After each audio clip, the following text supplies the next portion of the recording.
All right. Well, hello, Math 4. It is Monday at right about 4 p.m. Got a little bit of a head start. My watch is running fast. I hope everybody's had sort of a good adjustment period to this, I guess, let's say new, currently normal for the rest of the school year. As you likely have heard, we'll be kind of doing online schooling for the rest of the year. So, again, my goal is to maintain a sense of normalcy. I'm going to try and post with a bit more regularity. That first week was just get everybody online and kind of get some things started. We're going to really start diving in here. Okay, we're going to get to some spicy stuff today. You don't actually have to take notes. You can come back to this and watch it as much as you like, but some of you might have already gotten a little bit of a head start and seen some of the pieces with previous fractional exponents. We're going to dive deeper with some of those, okay? However, I do want to talk about simplifying radicals. There was an assignment on delta math with a bit of sort of a guided process through it, but I want to show you what I mean by there's sort of two ways to approach a couple of these. Really, the first method is if you know your perfect squares, you can basically just get straight out of there. Okay, so if we're simplifying a root 50, we'll come back to what that's going to look like. Or just factor any two numbers except for one that are going to multiply to make this and break it down from there. That's a little more sort of the delta math way. If you can do the first option, that's going to usually save you a little bit of time. So, need a pen. First way this is going to work is like, hey, what is perfect squares? I'm thinking things like 4 because it's 2 squared, 9 because it's 3 squared, 16 because it's 4 squared. Next one will be 25 because it's 5 squared. So I could rewrite this as root 25 times root 2. When you're multiplying roots, you're allowed to basically split them out and combine them into sort of any other piece that you're looking for. The reason I do this is root 25, nice and pretty. We know what that's going to be worth. We're ignoring the plus or minus case here. That's going to give me just straight up a 5, root 2. Done. Can't do anything more. Root 2 is as clean as it's going to get. There you go. What do I mean by factor the number and take out the twins? Well, let's say that you didn't see 25 times 2. And really this will matter for much larger numbers. 50 is not too crazy. Perhaps you went root 5 and root 10. Make that a slightly better root symbol. You're not wrong. Root 5 times root 10 does equal root 50. I'm going to continue to break this root 10 down because it's not basically a prime. It's still factorable. I'm going to leave root 5 the same. So this root 5 is just going to kind of copy straight down. Root 10 I can do by making a 2 and a 5. So I'm going to write a root 2 and a root 5. And all of these are multiplied. If you want, you can go talking about. I notice that this guy right here and this guy right here are the same. So every time I have 2 of the exact same root, that number is going to appear just outside of the root on its own. Everything left over stays inside of a root. 50 is a little easier. Let's spice it up a little. Root 160. If we're doing option 1, look for perfect squares and free them sort of from radical jail. You might go straight to, oh, okay, hold on, I see a 16 basically there. So you go root 16. I'm not getting a little tail on there. Root 10, which is just going to go straight to 4 root 10, and you're done. You can't do anything else with that root 10. Like you can break it to a 2 and a 5, but you're not going to have any twins in that case, so nothing else is going to clean up there. What is way 2 going to look like? I'm going to do this probably the longest way, but maybe this is how you approach it. If I see an even number and I don't know where to start, I'm going to go with 2 every time. So I'm going to write root 2. I'm going to try and write a little smaller. And then if I divided this by 2, oops, I'm going to do that. It's going to give me an 80, right? 2 times 80. Neither of these are perfect squares. I'm going to just factor this guy all the way. Root 2, still this way. I see 80 is also divisible by 2. So I'm going to break this down to root 2 and root 40.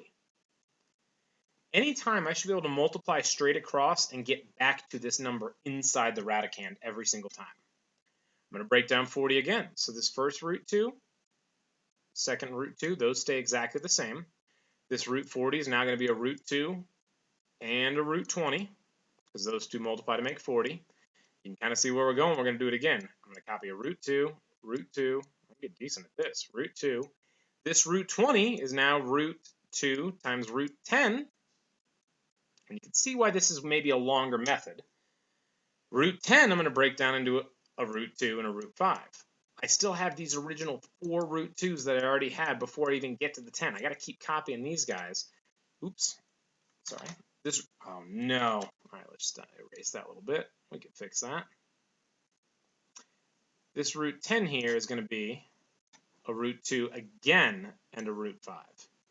All the way down. This is now what you could actually call the prime factorization, if you want to go back to like 6th grade stuff there, on 160. I'm going to highlight this here, and I'm going to basically highlight sort of different pairs. Right here I have 2 of the same. And then again, I have another pair of twins, basically. I don't have another 2 or another 5, so that's as far as I can go. What's this guy going to actually turn into? Oops. At this point, this root 2, as soon as I get a pair of twins, that root's gone. This is just 2. The second one's in blue here. That's going to be another 2, and they're multiplied times. Since these guys can't clean up, I'm just going to leave them. I got one more step to clean this whole thing up. 2 times 2 is going to make a 4. Root 2 times root 5, since I can't do anything else with that, that's going to give me just a root 10. You get to the same place. One's going to take maybe a little more graphite, if you will. I don't care, right? If I give you a crazy big number and this process works, you just keep dividing by 2 and then 3 or whatever factors you see until you get to the simplest form, great. Maybe you just snipe out these perfect squares right away. Cool. Whatever works for you, I don't have a problem with. If I gave you a cube root now, the idea is the same. We're going to basically look for perfect cubes instead of perfect squares, free them from their radical jail, or completely factor the number and now look for groups of 3 or triplets effectively. We're going to try it with root 24 and one more, and then we'll get to some spicy fractional exponents. Perfect cubes, again, what I'm talking about are these numbers on the right side here, the 1, 8, 27, 64. All of those are coming from some number getting multiplied by itself 3 times. You don't have to have this list memorized. I don't have 1, 8, 27, 64, 125. I don't have all that memorized. If I need to figure out what it could be, just multiply it. I don't know offhand 8 cubed is 512. 8 times 8, 64. Multiply it by 8 again. It's 512. Oh, 512 is a factor? Great, let's use it. You can look at these if you need to. I just rebuild them if I have to come up with it. All right? So back to root 24. We're looking for perfect cubes. And we're going to free them from radical jail. We're just going to basically go straight to that part and split it out. Which of these numbers, really? If it's 24, I'm down to just a 1 and an 8, and a 1's never going to do me any good. We started here with the simplest one, the 8. I'm straight up going to get just right away a root 8, root 3, because 8 times 3 is 24. Oh, I'm sorry, these are cubic roots. Oh, now I got to add these little 3's inside the radicand. That's going to be annoying. Root 8, or the cube root of 8, is just straight up 2. That cleans all the way up. 2 times 2 times 2 makes 8. Therefore, the cube root of 8 simplifies into 2. And I now have this cube root of 3 at the end. Done. What's it going to look like for root 20 or cube root of 24? If you didn't see this perfect cube right away, let's say I did 6 times 4. You might have done cube root of 6 times the cube root of 4. Neither of those are perfect cubes. Both of them are still factorable, so let's keep going. I'm going to bring the cube root of 6 and split that now into a cube root, oh boy, this is tricky to write, of 3 and a cube root of 2. The big part here, I apologize, this number should be the product of those two. Currently 6 is the product of those two pieces. Good. Whatever the root type is going to stay the same. I could have a 7th root, and as long it would still be a 7 right here. It's not going to make a difference as long as those pieces inside match and you keep your root style the same. How am I going to multiply to make 4? 2 times 2. So I put both of them inside a cube root. Now, I'm going to go back. I'm going to get rid of this blue just to make this next part pop out a little clearer. Potentially, if it'll let me delete. Okay. Computer's going a little slow. My apologies. All right. I can't break a 3 or a 2 down. All of these are inside cube roots, so now I'm looking, where do I have any set of triplets, basically groups of 3 that are all the same? I see a 2, 2, 2, 3 times. That number is going to go outside of the root no longer. So this is going to turn into a 2, oops, wrong marker. This is going to turn into a 2 outside with no root anymore, times what's left over? It's just this root 3 of 3. There's advantages to generally doing sort of the first option. The second will always work. I have no problems with it. Okay? All right. Law 8. So we're getting some fractional exponents here. If I didn't have this piece with the divided by n, it would just be a to the n. You've dealt with that before. Effectively, the denominator here, whatever the bottom portion of my fraction is, determines what type of root I'm going to have. So I see that whatever this number is right here, n appears as the type of root in both cases. This m value, the numerator, or just what would be a default exponent on its own, still is the exponent on your base a. It can go inside the radicand, or the root, or it can go outside. There's advantages to sort of both methods. And you can kind of work your way through both. Tyler's asking a question about what website will the quiz be on, and will I post the code for Friday during the window? Absolutely. It's going to be through examlogin.com. I think probably most of these are going to be through there. We might even give the code in advance, but just have the time when the quiz is available locked down. But yeah, we'll give you a little bit more information about that. I think the practice quiz that I'm going to post a bit later, or maybe early tomorrow, is also going to be run through the same sort of thing, so you kind of get a feel for that system before actually starting. That's a good question, Tyler. Thank you. All right, let's dive a little further in on Law 8. Why the heck is this? I'm going to fly through this a little bit more than I would normally. A to the 1/2 is the low number. That's always, oh goodness gracious, that's horrible, a 2. A second root or a square root on its own, answer what the square root of 5 squared is. Well, we've talked a lot this year. Those pieces are going to kind of cancel out, giving you a 5. What's the cube root of 7? Well, the cube right here and the cube root and the cube here are going to basically cancel each other out. If we matched it to the previous form, you could write 7 to the 3/3, which is equal to 7 to the 1st, which is equal to just 7. So it makes sense these completely undo each other, so it matches the fraction. But what if it's a little bit weirder? Here, where I have basically a 5 to the 1st. Let's take a look at why this kind of works. The cube root of 5 is a number that when you multiply it by itself 3 times, you get 5. It is a number that exists. It's not a pretty number. I could basically take that number, multiply it by itself 3 times, and get 5. So we're going to write this work backwards to get what that cube root means. If we kind of go back to Law 1 from last week, 5 to the something times 5 to the something times 5 to the something, I'm going to add all of those up. That's what you see happening in the exponent here. We have all those pieces added. If I continue further, well, b plus b plus b is 3b. So at this point, I have 5 to the something equals 5 to the something, and those pieces are the same. That's really only going to be true if those exponents are the same. Well, when solve for b algebraically, you get b is 1/3. If we came all the way back up here, well, what is that? How's that going to work? 5b to the 1/3, or sorry, b is a 1/3. 5 to the 1/3 times 5 to the 1/3 times 5 to the 1/3 is 5 to the 1st. And if we work backwards, there's your 3/5 piece. I'm not going to make you recreate that. That's why it happens and exists. It builds off of previous laws and properties. Let's just use it. There's 2 ways you can write this. I'm going to shift this guy. I can write this in both cases. The 4 is the primary exponent. That's always going to be the numerator. The number in the radicand is your denominator.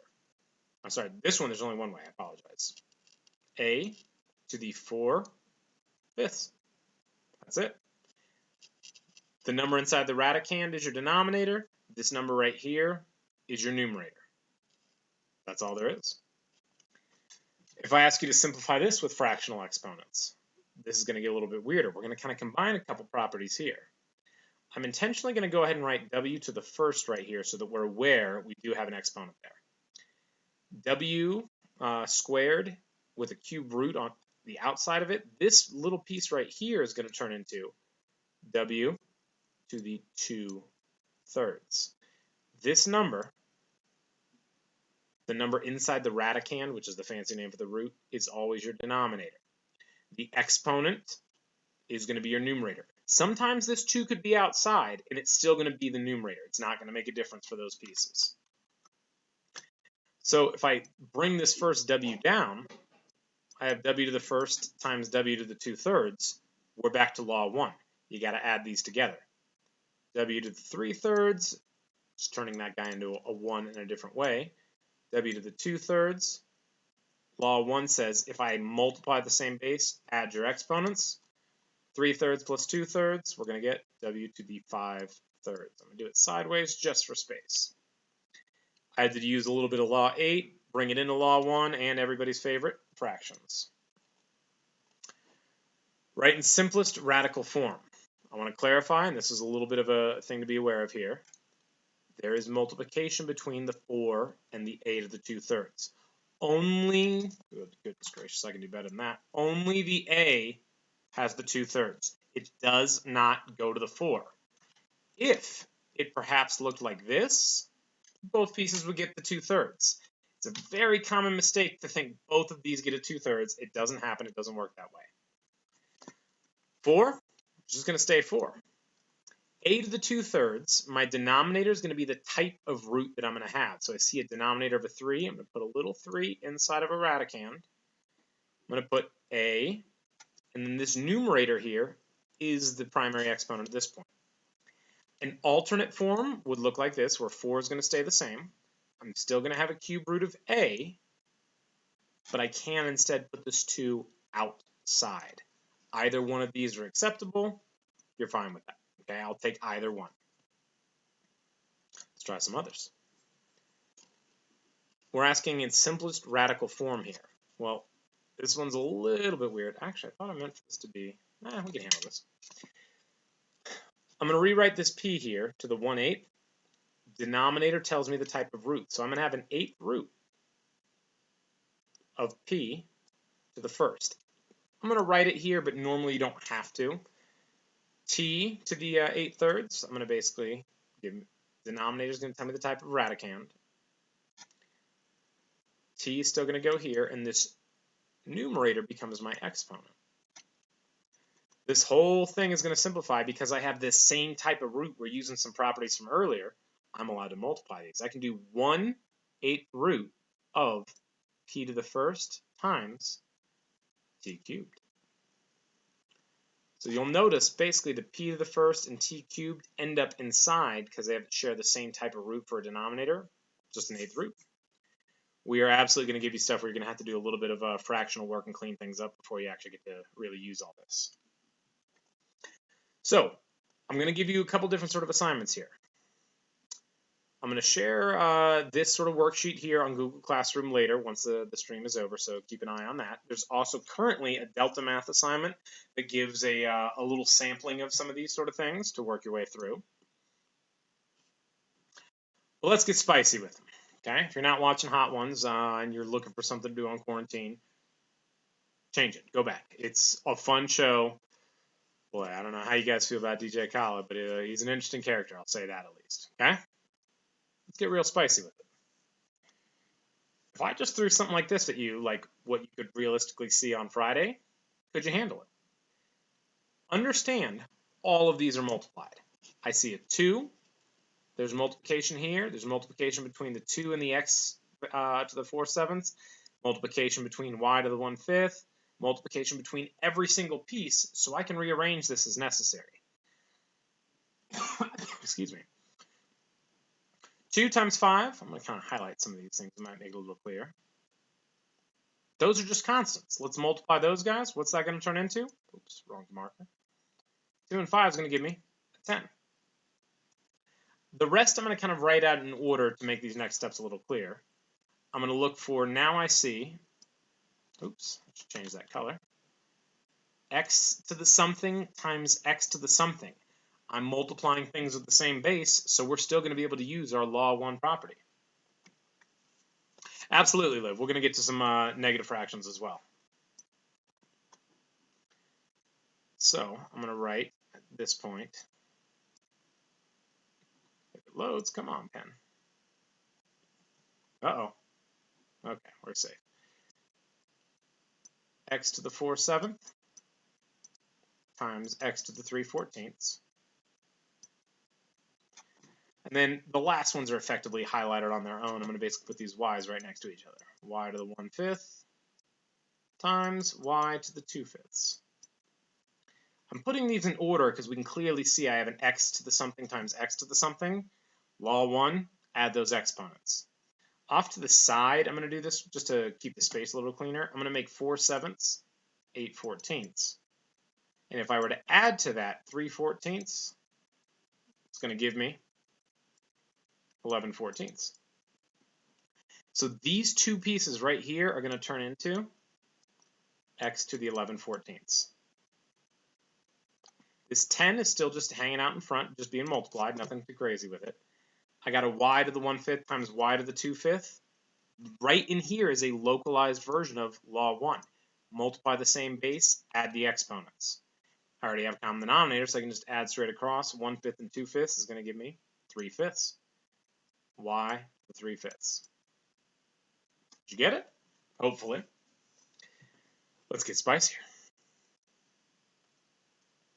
I told you we're going to get some negatives in here. To Bella's question, will it be helpful for sort of the delta math? The delta math is just a smaller sampling of like some of the individual skills. The quiz is going to be more at this sort of level, and the practice quiz that I'm going to share is also going to be like this. You'll also see a bit more with kind of combining everything on the upcoming worksheet as well that will get shared. Again, we'll look through that practice quiz. This is the stuff we want you to be able to handle. If we throw multiple laws at you, can you come up with an answer that's going to follow all these?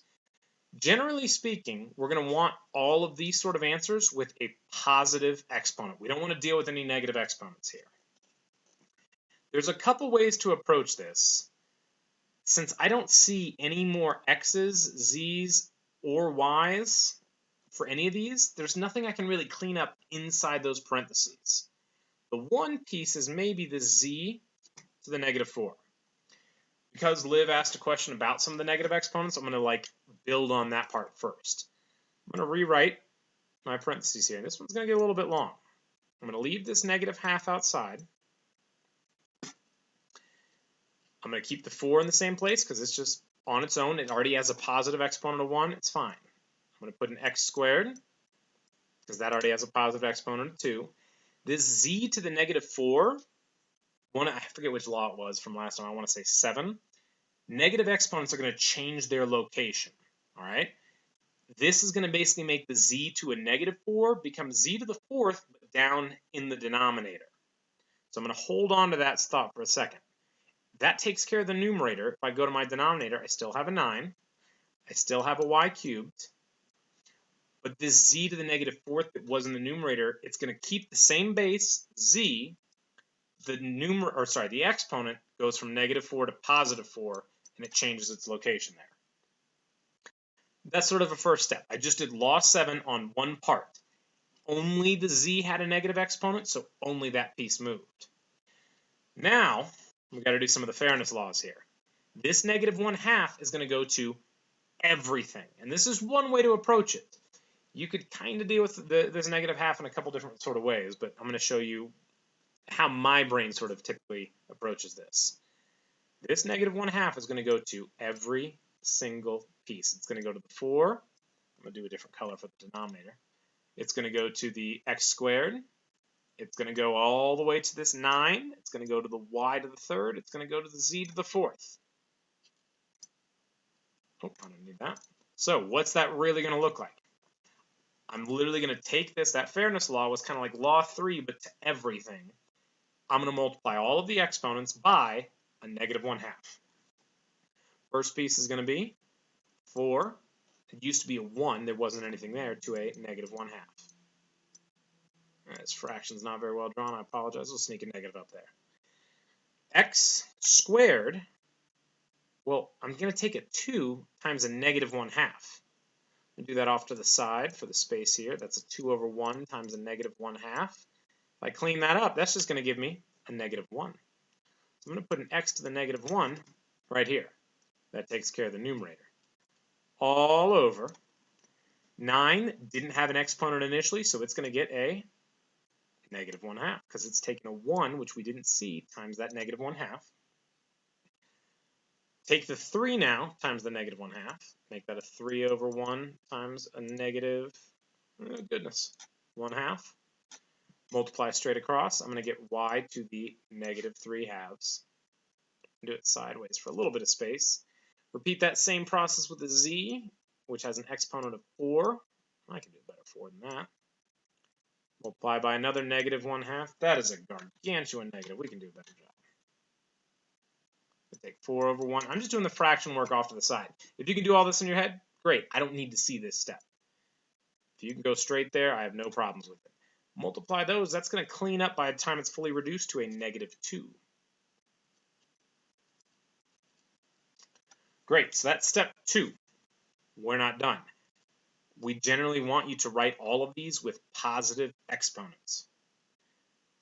I got to flip all of them. Every time I have a negative exponent, it's going to change its location. What that means is all of these guys in the numerator are going to pop down to the denominator, and everything in the denominator is going to move up to the numerator. Bases are going to stay the same. Exponents are going to stay the same value. They're just going to flip the sign. So I'm going to write this fraction. Extend a little bit here. Big old fraction bar. Any piece that used to be in the numerator is going to appear down in the bottom. So I'm still going to write a 4 here. It's no longer a negative 1/2 because I'm counting for loss 7 here. That's going to move it down to make it a positive 1/2. X used to be to the negative first, so I could write down here x to the first. And you could put the 1 there if you want to help keep track of it. In a simplified answer, I don't want to see that 1. I just would want to see the x. Understand that it is an x to the first at this point. We're not typically going to write it in that case. All of my numerator pieces move to the denominator. So similarly, all of my denominator pieces are going to move up to the numerator. They're going to lose the negative on the exponent, but their base stays the same. 9 to the 1/2. Right? Base stays the same. Exponent changes. Y to the 3/2. Z squared. You might be thinking, great, we did it. We're done. Well, hold on. Remember, we talked about law 8. 9 to the 1/2 is the same as the second root of 9 to the first, which really is just what's the square root of 9? This whole number right here turns into a 3. Repeat that with 4 to the 1/2. That's going to be a second root of 4 to the first. That's a 4. We're going to call it a 4. What's that going to equal? 2. So we still got to go a little bit further. What is this whole thing finally going to clean up to? 9 to the 1/2 variables you can leave with some of these fractions here. I don't want to see, especially a simple, like a nice, pretty radical. Don't leave it that way. If it was 8 to the 1/2, you can't take a clean square root of 8. Don't worry about it. I do want to see, though, as a final answer. 3 y to the 3/2 z squared over 2x. Excuse me. There's your final answer. You can see why these kind of get spicy because they're really testing, do you know all of these pieces simultaneously? I should clarify, this is a La Croix. Got my sparkling water. All right, let's keep going. Take a look at that one for a moment. And to Liv, if you have any more questions about negatives, that's really how they work. It just is going to change sort of your location. Anything in the numerator goes down to the denominator. Anything in the denominator goes up to the numerator. You can kind of watch the previous video for a bit more practice with that. It works with everything else. Okay, I'm going to add one more thing here just to address that. Let's say that I gave you y to the 4th over y to the, let's say, I don't know, 7th. if you did, what are we going to say? It's law 2, the division one. This would turn into y to the, I'm dividing basis, so I subtract 4 minus 7. We've done enough math, we can handle this. Y to the negative third. Think, if we want a positive exponent, what's this going to turn into? I'm going to sneak something in here. I'm going to put a 1 times right there, because a lot of people get weirded out with coefficients and stuff in front. This 1's going to stay in the numerator. Y is going to go to the denominator with a base, or I'm sorry, an exponent now of 3. It's just going to change its location. What do you mean, like, how is this already in the numerator? If you wanted to, you could have put that over 1. So if you need to showcase a denominator, you may, but you don't have to. Let's say, just for argument's sake, that you came out with something that was like 4 times y to the negative third. If you had this. I'm glad to see that it made a bit more sense for you. Excellent. This piece, again, understand that these guys right here are multiplied. 4 doesn't have a negative exponent. Your numerator is now going to be a 4. Only the y piece is going to move to the denominator. 3 is still going to be your exponent. That one, people take the bait with all the time. Okay? Beware, be careful for it. I'm telling you that's a common trap. You're probably going to see it on Friday. Don't step into it. Look at what pieces actually have the exponent and don't just give it to things that don't actually have it. All right, let's go back and get spicy before giving a little bit of homework and moving on. Okay. We got a root within a root. Okay, I'm trying to do a little bit of inception here. This might be a little bit sort of weird, so I'm going to write, right now, I don't care about this stuff in the middle, okay? Don't worry about it. I got to figure out what the heck this is going to look like and how we're going to deal with this. Make kind of a guess right now and see if you end up being correct. Okay. Let's get rid of that, folks. We are going to need it. I'm still going to copy it, but I'm not worried about it just yet. How do I rewrite something with a 3 for its radicand, meaning a cube root? That's the same as something to the 1/3. So I could basically, let me put a rectangle here, block this whole thing out. And this part right here is just going to turn into whatever's on the inside, all of that, oh, I guess I got blue, to the 1/3. Right? Do we see an exponent right here? If not, there's a 1, or it could be written outside the radicand, like right up here, so the whole thing to the first. That's what this 1 comes from. The type of root determines the denominator. I'm going to copy all the piece that green was just covering up. So I'm going to basically put that back. Oh, maybe. What was basically inside just the 3rd root? Let's write it. 4th root, it's going to be tight, of x to the 36th. We can live with that. Y to the negative 5th. I'm going to repeat the same process now. I'm going to cover up the piece inside that root and not really worry about it too much. I'll pick a prettier color than sort of that drab olive green.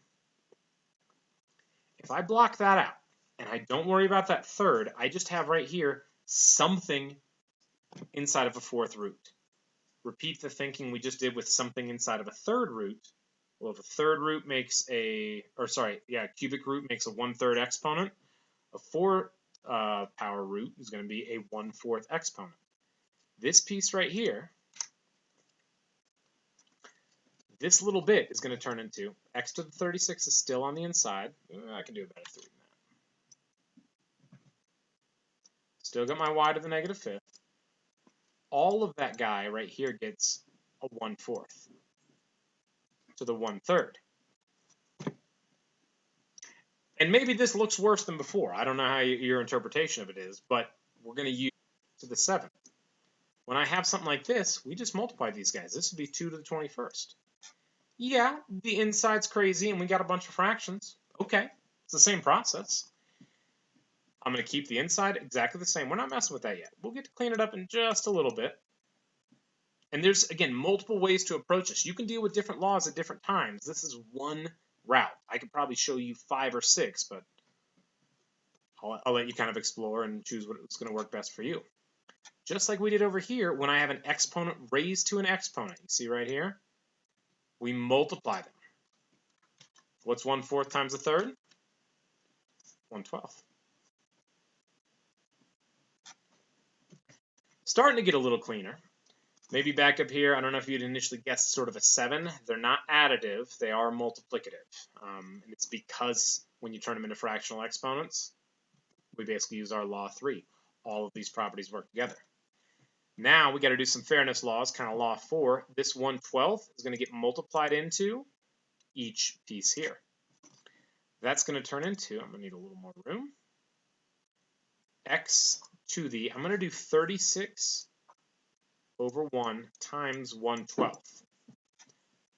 Always cross cancel. There's a 1, there's a 3. This whole thing turns into 3. That's just x cubed. Times y to the, well, this one's not going to be so pretty. You got a -5 over 1 times a 1 over 12. Nothing's going to cross cancel there. So I just get a -5/12. Nothing to it.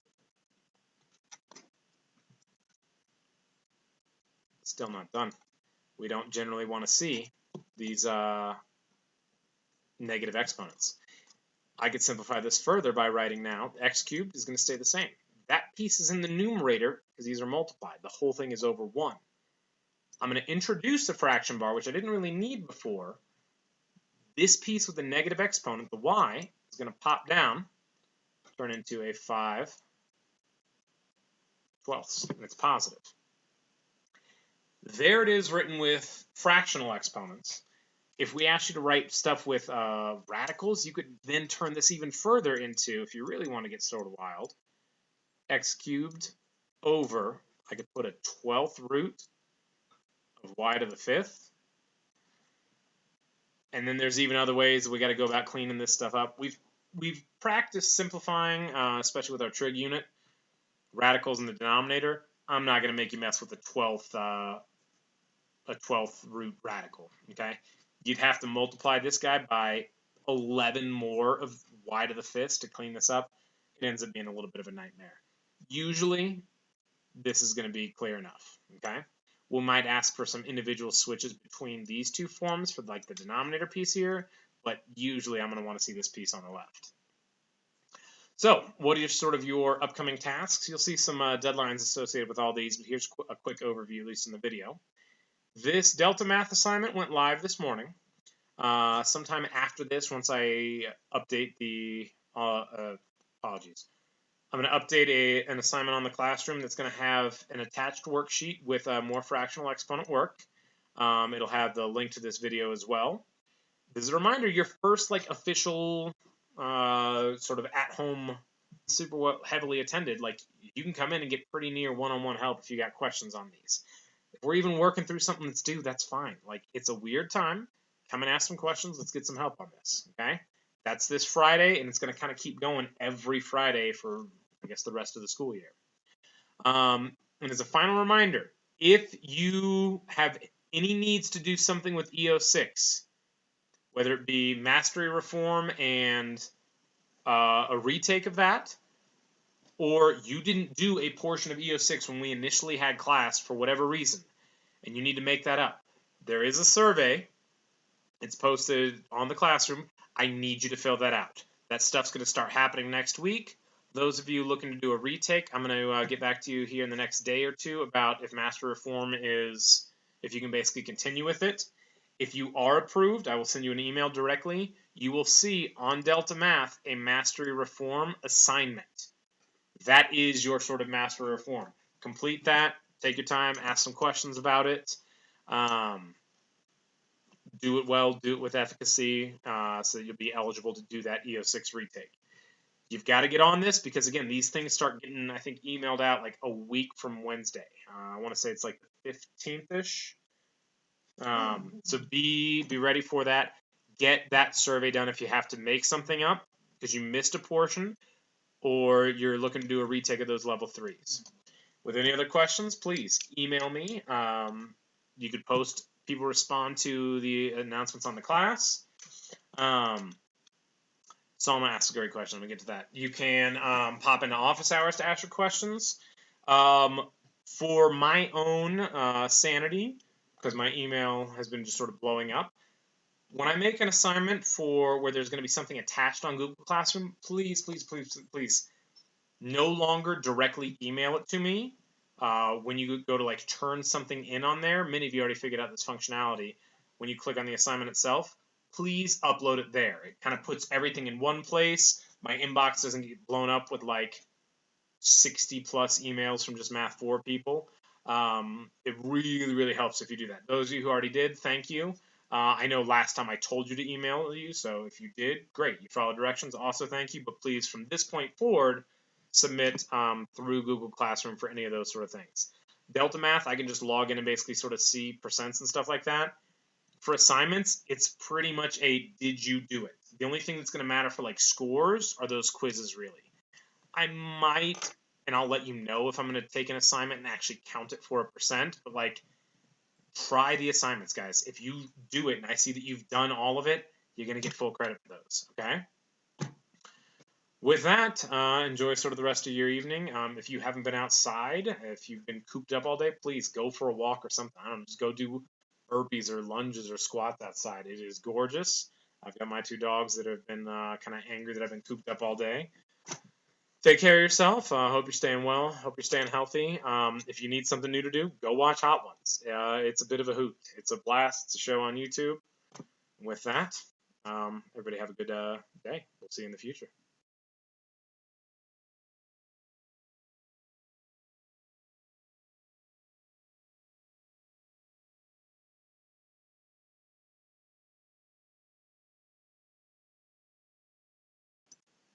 I caught Zach just before I completely closed it out. Master Reform on Delta Maths, very British of you, is not mandatory if you're not retaking. If you're, and again, still the same thing, capped up to an 85. If you're good to go with that, cool. If you aren't doing a reform, you don't have to do that assignment. That's just the easiest way for us to get a master reform document out there. Now I'm gone for real. Bye. See you in the future.